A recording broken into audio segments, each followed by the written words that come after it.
Alex Cosper with SacTV.com. I'm here with Annette Kassis, who wrote a book about Weinstocks. A lot of people don't know or may not remember that Weinstocks, which was a huge department store chain, started here in Sacramento.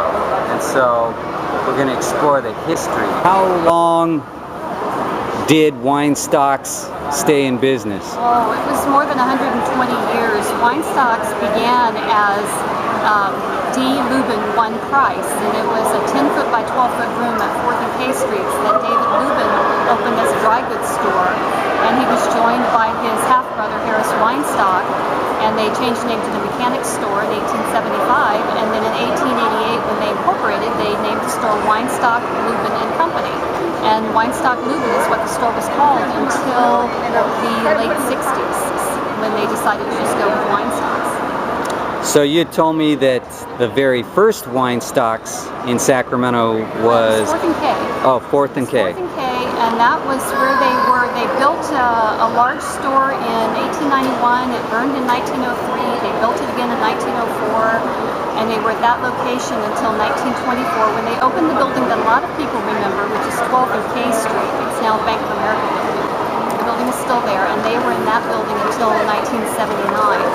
So the first suburban store was 1961, and that was at Country Club Plaza. That was the first suburban Weinstocks. Weinstocks at that time was part of Broadway Hale, and Hale Brothers opened Hale's at Arden Fair, the brand new Arden Fair in 1961, just a couple of months after Weinstocks opened at Country Club Plaza. So they opened almost simultaneously, and they were the same company, but two completely different stores.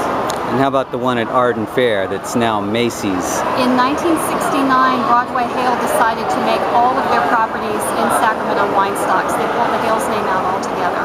And so that's the way that the Arden Fair store became Weinstocks, and was that way until 1995 when Weinstocks closed for good. So Weinstocks, just to wrap up that part of the story, was bought out by Federated, right? Yes. Which owns Macy's? It owns Macy's and Bloomingdale's and Bon Marché and a number of others. And in 1995, there were a number of department stores going through problems. And Federated bought them up and decided to just not keep the Weinstocks name.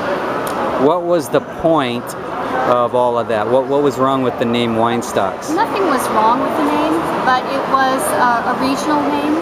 Carter Hawley Hale, which had been the parent company of Weinstocks at the time, was very big on keeping the community brands alive. They believed in the benefit to the community, but Federated decided that everything would do better if they spread the Macy's imprint, and now they have Macy's as a national chain. But it was just decided that it was done, Weinstocks was done, it wasn't a name that meant anything outside of parts of the western U.S. Interesting history, Annette.